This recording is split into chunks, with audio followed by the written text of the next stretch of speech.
La entrevista Prime. Gracias por acompañarnos, bienvenidas, bienvenidos, buenas noches en jornadas que han sido primero extenuantes, pero por sobre todo sorpresivas y que han generado harto debate a nivel global y planetario tras el resultado de las elecciones en Estados Unidos. Esta noche vamos a conversar con el ex canciller y académico de la Universidad Católica de Valparaíso, Ignacio Walker. Muchas gracias, Ignacio, por estar con nosotros. Bienvenido, buenas noches. Hola, buenas noches, Juan Manuel, muchas gracias. Ignacio, es muy probable, ¿no?, que como a la gran mayoría el resultado, al menos en la contundencia, de la manera en que se presentó, haya sido de alguna forma sorpresivo. Déjame preguntarte primero, para luego empezar la conversación, ¿qué fue lo que más te llamó la atención de los resultados que vimos en Estados Unidos en la elección de ayer? A mí lo que más me llamó la atención fue que Donald Trump ganara el voto popular por casi 4,5 millones de votos. O sea, todos los entendidos, analistas, nacionales, extranjeros, especulaban o especulábamos sobre el colegio electoral. Pero casi nadie dudaba que Kamala Harris lo más probable es que ganara el voto popular. Recuerda que Joe Biden, Hillary Clinton, incluso Al Gore, todos ganaron en su momento el voto popular. Bueno, aquí Donald Trump ganó ampliamente el voto popular. Eso es lo que más me llamó la atención. Y lo segundo, que se quedara con todo. O sea, ganó la presidencia de la República, ganó el Senado, está muy cerca de ganar la mayoría de la Cámara de Representantes, pero además tiene mayoría en la Corte Suprema. Entonces, la verdad es que hay muy pocos precedentes en la historia de Estados Unidos donde haya tanta concentración de poder político, lo que rompe con la base del sistema constitucional estadounidense, que son los checks and balances, los pesos y contrapesos, los equilibrios del sistema. Ya, ahí tenemos una primera aproximación. Ahora, ¿por qué crees que Donald Trump logra el triunfo que logra? Porque una cosa es lo que el Partido Republicano en sí mismo haya conseguido, ya vamos a conversar de eso, y el nivel de control que finalmente va a llegar a tener, al menos durante los siguientes 2 años, pero en el caso particular de Donald Trump, porque perdió la reelección y por lo tanto cuando pierde la reelección uno queda con la sensación de que no tuvo por lo tanto una buena valoración la gestión que realizó durante los 4 años y sin embargo irrumpe y de una manera, digamos, mucho más categórica. ¿Por qué crees que consigue eso? A ver, Donald Trump perdió la elección en el 2020 por varias razones, pero sobre todo por el tema del COVID, la pandemia, que fue muy mal manejada en Estados Unidos, ¿eh? Y eso yo creo que le pasó la cuenta. Ahora, los países hoy día, los electorados, están votando en contra del gobierno de turno. Entonces, si tú te fijas, los exit polls, ¿no?, las encuestas de boca de urna que empezaron a salir a las 3, 4, 5 de la tarde, nacionales en Estados Unidos, mostraban una desaprobación muy fuerte del gobierno de Joe Biden. La aprobación era como 40%, 35-40%, y que el país estaba por un mal rumbo, que iba por el mal rumbo. Entonces, primero hubo una protesta, una crítica, una sanción al gobierno de Joe Biden, guión Kamala Harris, porque ella es la vicepresidenta del gobierno, ¿no? Ese es un primer tema.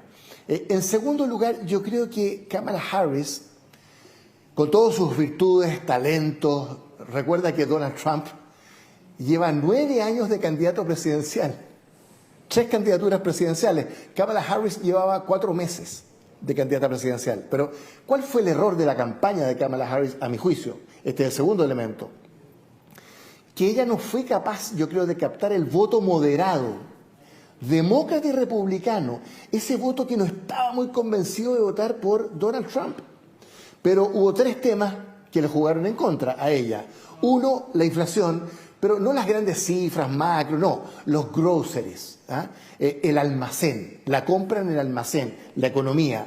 2, la frontera, la inmigración. Ahí le pasaron la cuenta entera, ¿no es cierto?, a Joe Biden y Kamala Harris, 11 millones de inmigrantes indocumentados. Y tercero, en ese voto moderado, el tema de este aborto sin restricciones. Yo no sé si recuerdas, pero en el debate Trump-Harris, en que ella arrasó, pero una pregunta que le hicieron, ¿usted reconoce alguna restricción, alguna, en el aborto? Silencio. Y además le preguntaron, ¿qué piensa usted de la inflación? La primera pregunta, silencio. Entonces yo creo que ella no fue capaz de interpretar a ese voto moderado, demócrata, republicano, independiente, que no estaba convencido de Donald Trump, pero que frente a esos temas yo creo que a ella le jugaron en contra. Ya, la realidad de cómo el Partido Demócrata interpretó lo que los ciudadanos consideraban que era relevante versus cómo lo hizo el propio Donald Trump, da cuenta no solamente de una capacidad probablemente de conectar mejor con el público y con el electorado del expresidente, sino que también con las dificultades propias que tiene este partido. Hablemos un segundito del Partido Demócrata, porque cometió varios errores a lo largo de esta campaña. Por de pronto sostener la candidatura de Joe Biden más allá de lo conveniente, cuando parecía bastante obvio, ¿no?, que no era la persona más idónea, haber sumado tarde a Kamala Harris y no haber logrado interpretar mejor a ese electorado. ¿Detectas algún otro problema que haya tenido también el Partido Demócrata? Porque el Partido Demócrata no solo pierde la presidencial, pierde el control del Senado y muy probablemente además vamos a ver algunos otros resultados, como por ejemplo el que la mayoría de los gobernadores son también republicanos y que la Cámara de Representantes haya incrementado republicanos también entre sus filas. Mira, yo predije el triunfo de Trump el 2016.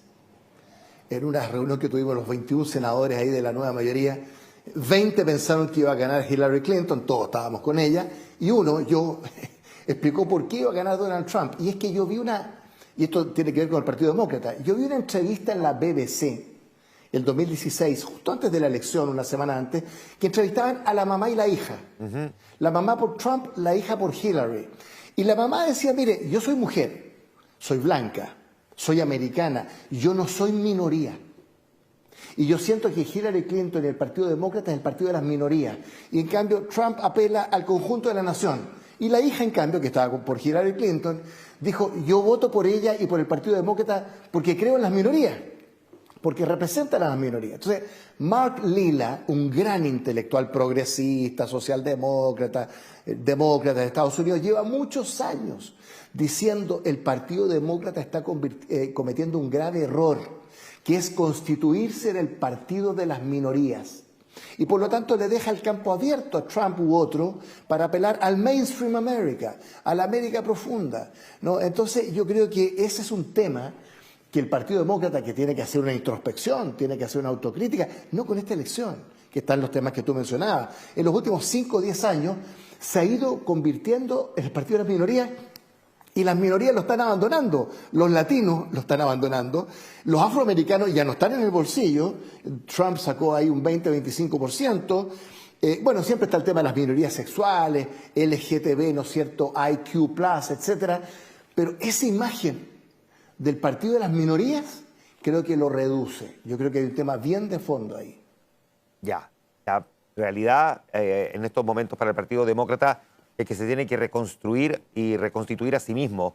Y no tiene mucho tiempo porque la siguiente elección es en 2 años más, ¿no?, donde se genera estas elecciones de medio término.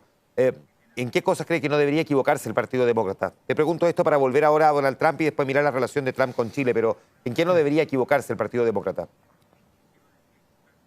Bueno, el Partido Demócrata tiene que resintonizar con la América profunda, con el mainstream America. Más allá de las minorías. Por supuesto que está muy bien representar a las minorías, pero no puede ser ese su libreto. Ahora, el New York Times, si tú te fijas en la primera página, un diario liberal, pro Kamala Harris, da un título, un subtítulo que es muy fuerte. Dice, esta es una revuelta popular, a popular revolt, una revuelta popular contra las élites de Estados Unidos. ¿Por qué? Porque desde la América profunda, los que no tienen universidad, los que no tienen college, los que están en los temas rurales, ¿no es cierto?, surge en los últimos 5 o 10 años una suerte de resentimiento respecto de las élites liberales, demócratas, cosmopolitas, seculares, ¿no?, del Partido Demócrata, el partido de los Clinton, etcétera, que se ha ido como alejando, ¿no?, de esa América profunda. Bueno, Michael Sandel, un gran filósofo, ha escrito sobre la tiranía de la meritocracia, ¿no? Entonces, como al final, desde Clinton, desde Barack Obama, hoy día en el Partido Demócrata, el discurso es, mire, si usted llegó al college, si tiene una universidad, ¿no?, usted que se lo ganó y no sé qué, usted tiene mérito, entonces el que no llegó al college, no llegó a la universidad, que no tiene mérito. ¿Se fija? La tiranía de la meritocracia. El Partido Demócrata se fue por ese lado y va a tener que hacer un esfuerzo por resintonizar con esta América profunda, porque además Donald Trump, hay que decirlo, ha sido como comunicador un genio. Donald Trump se metió al Partido Republicano en el bolsillo. Es un outsider. Él no viene del Partido Republicano, nunca fue parlamentario. Pero ha logrado, y ha utilizado el Partido Republicano, ha logrado sintonizar con la clase trabajadora, con los sectores medios más empobrecidos, con los que han visto que los demócratas los han llevado a los tratados de libre comercio, a abrir la economía, ¿no es cierto?, destruir empleos. Entonces, claro, ahí viene el Donald Trump populista, porque es un populista de derecha. Aranceles altos, proteccionismo, que es pan para hoy, hambre para mañana. ¿Ah? Pero bueno, es un tipo que tiene una genialidad para sintonizar con esa subjetividad, ¿no? Que es al final lo que decía el voto, porque el voto no se decide aquí racionalmente, el voto se decide aquí. Yo he sido candidato muchas veces, ¿no? Y es la emoción, el afecto, la narrativa, el discurso, también una cierta polarización, porque él polarizó al país contra el Partido Demócrata, contra los liberales, ¿no? Interpretando el pueblo contra la élite. Esa es una cosa que está hoy día en boga en el populismo de izquierda o derecha, en el mundo. Entonces Trump es un artista de las comunicaciones y ha tenido esa capacidad para apoderarse del Partido Republicano y cómo ha tratado a los republicanos que no están incondicionalmente con él, como Liz Cheney, que es una heroína de esta campaña, republicana, conservadora, que estuvo con Kamala Harris, pero que llamó la atención sobre el 6 de enero del 2021. Mira, Trump es un convicted felon, o sea, es un tipo que está imputado por la justicia, tiene 4 procesos criminales en su contra, 31 delitos, ha sido condenado a $500 millones por diversos tipos de causas.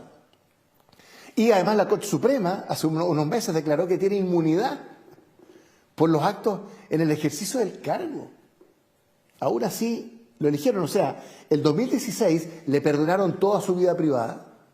Incluso algunas iglesias evangélicas blancas, que es otro tema que podríamos hablar, dijeron, esta es la bendición de Dios, que le dio una nueva oportunidad. Y ahora le perdonaron todos sus crímenes y delitos por este acto de insurrección, de sedición, del 6 de enero del 2021. Esto es muy fuerte, es muy fuerte. Ahora, en el entendido de que Donald Trump es un hombre que va a interpretar exactamente en este sentido lo que tú estás diciendo, Ignacio, de que en el fondo lo que ha ocurrido aquí es que la ciudadanía, si tenía una mirada crítica respecto a alguna de sus cosas, lo perdona. Es un presidente que va a tener el control del Congreso, el Senado y muy probablemente la Cámara de Representantes, tiene la mayoría de los gobernadores, tiene la Corte Suprema a su favor, porque la verdad es que la Corte Suprema hoy día tiene la mayoría de integrantes en el clivaje, si se quiere, conservador-liberal, es más conservadora gracias a los nombramientos que él hizo en su gobierno anterior. El presidente tiene todo a su favor y además tiene un elemento adicional, y es que no tiene que buscar ya la reelección. Los presidentes en Estados Unidos son más moderados en su primer ejercicio, esperando ser reelectos, y generalmente se sueltan un poco más en su segundo mandato. Este va a ser el segundo mandato de Donald Trump, no tiene posibilidad de volver a postularse, por lo tanto aquí, por decirlo de alguna manera, podría hacer lo que quisiera sin tener, digamos, esa frontera por delante. ¿Cuánto de lo que acabo de describir puede ser riesgoso o por el contrario puede ser muy virtuoso para Estados Unidos? Bueno, él va a tener todo el poder, ¿no es cierto? El Ejecutivo, la Presidencia, el Senado, eventualmente la Cámara de Diputados y la Corte Suprema. ¿Cuáles son los contrapesos? 1, la independencia del Poder Judicial. 2, la libertad de expresión. Y 3, la vitalidad de la sociedad civil de Estados Unidos, que es un viejo tema, ¿no? Tocqueville en el siglo XIX, etc. Entonces, no es llegar y hacer cualquier cosa. Él trató de ir contra la independencia del Poder Judicial en su primer periodo, contra la libertad de expresión, ¿no? Es una persona, bueno, el midterm election, que tuve, la elección de medio término, él, el 2018 perdió, por suerte, la mayoría en una de las cámaras, ¿no? Ahí empezaron a volver los contrapesos. Entonces, obviamente que el Partido Demócrata va a estar pensando evidentemente en esa elección. Ahora, él hoy día a las 5 de la mañana cuando hace su discurso, era un lenguaje irreconocible porque estaba humilde, dijo, mire, aquí hay una sociedad herida, tenemos que restallar las heridas. Esa parte del discurso de Kamala Harris como que lo tomó. Ahora, su primera prueba va a ser Ucrania y Medio Oriente. Él dijo, acuérdate que antes de que asuma va a resolver el tema de Ucrania y del Medio Oriente, que por supuesto es impensable. Pero él tiene ahí una promesa, bueno, y todos sabemos lo que es, él es incondicional de Netanyahu, muy cercano a Putin. Bueno, en fin, los autócratas como Xi Jinping, como Kim Jong-un, son sus referentes externos. Tuvo una pésima relación con Europa, lo que es algo temerario, porque la alianza transatlántica, Estados Unidos-Europa, ha sido uno de los factores claves de la seguridad en las relaciones internacionales por 70 años en el mundo. ¿Qué va a hacer con Europa? ¿Va a volver a retarlo y a ponerlo en su lugar y a debilitar esa alianza? ¿Qué va a hacer con China? Hay una competencia estratégica, ¿no es cierto?, con China. Con la India debiera tener una posibilidad muy interesante, ojo con la India. ¿Ah? Bueno, Japón, Corea del Sur, Estados Unidos ha ido tejiendo algunas alianzas. Entonces el tema internacional va a ser importante, pero el tema primero es la economía y eso no es overnight, no es de la noche a la mañana. Los desafíos son inmensos. Él dijo hoy día en la mañana, voy a resolver todos los problemas del país, todo. ¿No? Ya, y esta es una elección histórica que no tiene precedente en la historia de la humanidad. Claro, eso es un desafío del que, por supuesto, habrá que ver cómo lo enfrenta. Voy a empezar a acercarme ahora a las relaciones internacionales para derivar en Chile, porque por supuesto que hay varias preguntas que tienen que ver con nosotros, pero me parece que antes de empezar el verano del ombligo voy a ir con cuestiones que son más relevantes, más graves y probablemente más urgentes. Donald Trump había dicho que si ganaba esta elección, incluso antes de asumir, era capaz de terminar la guerra entre Rusia y Ucrania, y todos están estimando, los expertos a lo menos vienen diciendo hace mucho rato, desde aquella frase, que probablemente su fórmula para terminar la guerra en Ucrania sea decirle a Ucrania que no le va a entregar más recursos y forzarlo de alguna manera a que le ceda una parte del territorio a los rusos, lo que va a poner a Estados Unidos en confrontación directa con Europa, que por supuesto que no quiere que Rusia se quede con territorio ucraniano.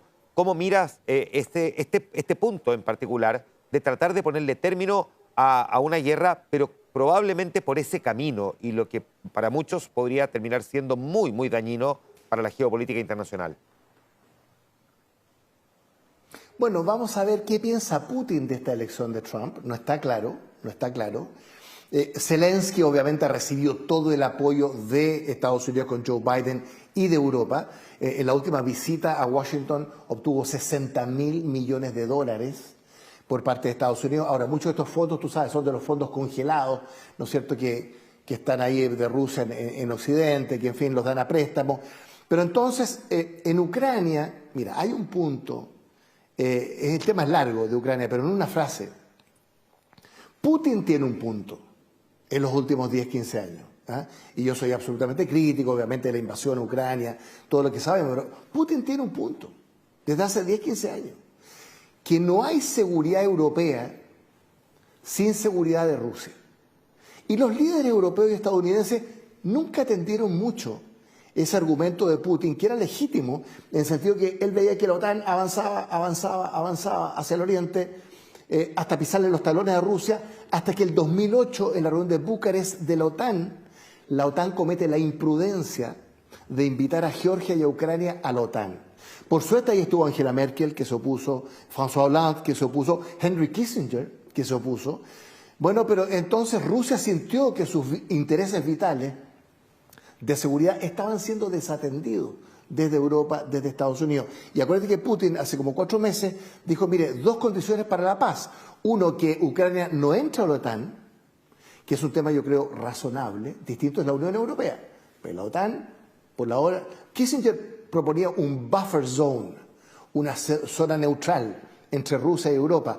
Y segundo, dijo, las 2 provincias de Oriente, del Donbass, ¿no?, y Crimea, a ver, yo haría ahí un referéndum, un plebiscito, bajo la supervigilancia de Naciones Unidas. O sea, hay fórmulas diplomáticas, políticas, porque lo que está claro es que el conflicto de Ucrania y el conflicto de Gaza, el Líbano, no tiene solución militar.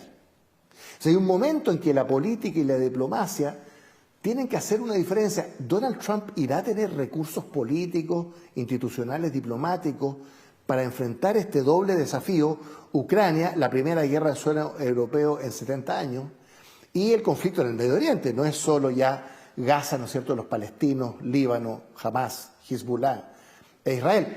Trump es incondicional de Netanyahu y Netanyahu está feliz con Trump. Acuérdate que Trump nos decidió que la embajada de Estados Unidos estuviera en Jerusalén. Sí, vamos a hablar del Medio Oriente. Vamos a hablar del Medio Netanyahu Oriente. sabe que cuenta con Trump. Ya, solamente para cerrar el tema allí, Putin y Donald Trump tuvieron una relación que fue bien particular, ¿no? No es que fueran cercanos, pero tampoco era particularmente crítico, sin embargo lo mantuvo más o menos a raya. Tienen un código de entendimiento. Ya, y ese código de entendimiento de alguna manera Donald Trump se lo dejó bastante claro cuando le hizo saber a Putin en su momento qué pasaría si llegaba a invadir a Ucrania. Esta invasión ocurrió cuando ya Donald Trump no estaba en el poder, ¿no? Bueno, por eso aquí la pregunta es, ¿qué ocurre ahora que Donald Trump vuelve a ser presidente?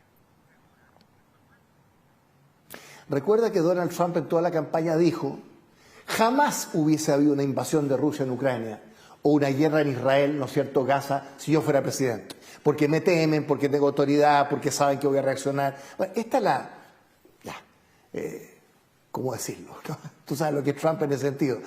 Pero entonces él dice, mire, en mi gobierno la economía funcionó bien y no hubo ninguna nueva guerra. Afganistán venía, ¿no es cierto?, de los gobiernos anteriores. Entonces, Trump no es una persona que tenga una gran conciencia del rol global de Estados Unidos, puede ser más bien aislacionista, hay una presión en Estados Unidos. Condoleezza Rice acaba de publicar un artículo en Foreign Affairs muy interesante, ella es conservadora, es republicana, contra la idea del aislacionismo, porque Estados Unidos está llamado a ejercer un rol global, un liderazgo global. Ya, pero y las Donald grandes Trump, potencias, Donald Trump no lo la entiende así, geometría variable, las Ignacio. grandes potencias. Donald Trump no lo entiende así, Donald Trump es un tipo que más bien No toma... sé.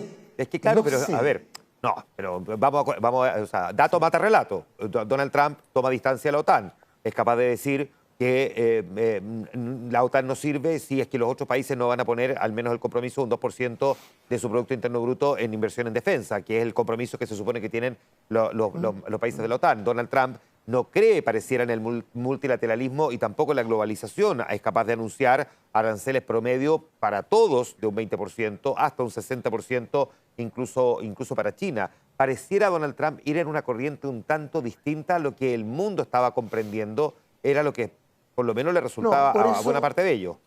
Sí. Por eso te digo que Trump más bien tiende al aislacionismo, al proteccionismo, ¿no es cierto?, al choque, a la competencia estratégica con China, todo orientado al comercio, el tema militar en Europa justamente del 2%, Ucrania se le está pasando la mano en pedir 60.000 millones de dólares. Trump es eso.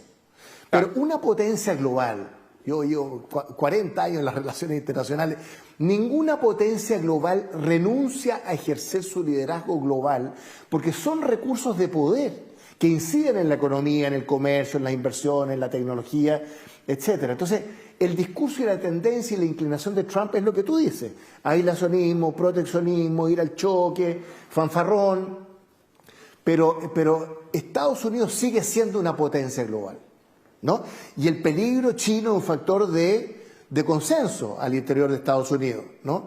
Y por lo tanto es un tema con el cual tienen que jugar. Entonces, vamos a ver, mira, en este segundo periodo no vamos a saber lo que va a ocurrir. Trump no tuvo un gran equipo en materia de secretario de Estado, no fue un gran equipo, la verdad. Vamos a ver a quienes nombran ese equipo. Esto está por verse, Juan Manuel, estamos especulando porque no sabemos por dónde viene la mano en política exterior en este segundo periodo. Yo por lo menos no sé muy bien por dónde viene. Una última mirada respecto de Chile ahora. Algunas cosas, ¿no? La primera que salta y muy rápidamente es si corre riesgo la visa waiver. ¿Cuál es tu opinión? Bueno, Chile es el único país de América Latina que tiene la visa waiver. Es un tema importante para nuestro país.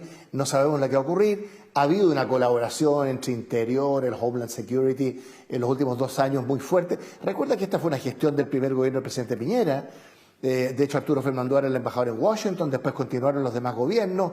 Claro, la visa waiver para Chile es como un sello de calidad, ¿no? Pero Estados Unidos tiene el tema de la seguridad, de la inseguridad, de la delincuencia.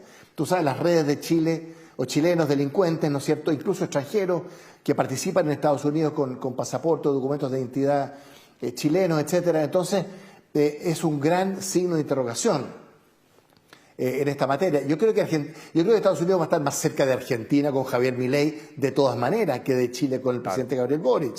¿no? Argentina es un aliado natural de Estados Unidos y de Donald Trump en este contexto, ¿no? Y Nayib Bukele en El Salvador, Jair Bolsonaro, ¿no es cierto?, que en Brasil siempre fue un aliado de Trump. Esa es la familia política de Trump en América Latina. Esos son sus aliados, no es el presidente Boric.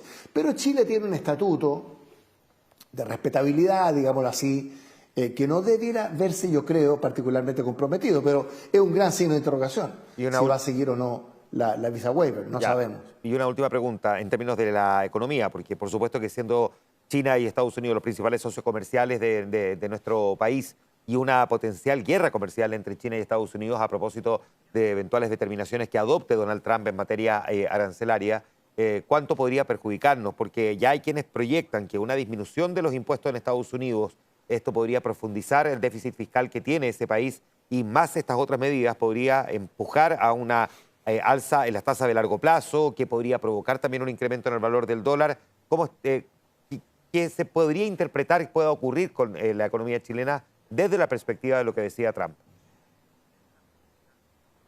A ver, el alza de aranceles en Estados Unidos, él incluso ha dado cifras, 10, 20, 60%. Así es. Es con México, es con China, es con Europa, es el acero, es el aluminio. O sea, no creo que le vaya a afectar a Chile directamente, que tenemos este Tratado de Libre Comercio, un intercambio bastante fluido en materia de comercio y de inversiones. Por otro lado, tenemos una estupenda relación con China. A mí me tocó firmar el Tratado de Libre Comercio con China en el 2005. Bueno, tú sabes, el 40% de nuestras exportaciones va para allá. Chile tiene que en su política exterior administrar, ¿no es cierto?, esta doble relación que ha sido muy virtuosa con Estados Unidos, con China. Mira, yo no creo que esa parte de la ecuación vaya... Si yo fuera mexicano estaría muy preocupado.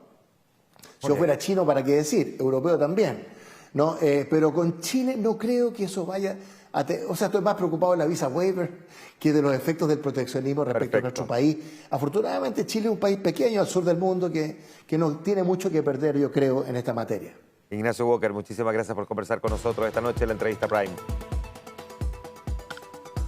Encantado, buenas noches. Buenas noches. Y a ustedes también buenas noches y muchas gracias por acompañarnos en esta transmisión que como siempre hacemos por nuestro canal de Mega Noticias Ahora. Hasta la próxima.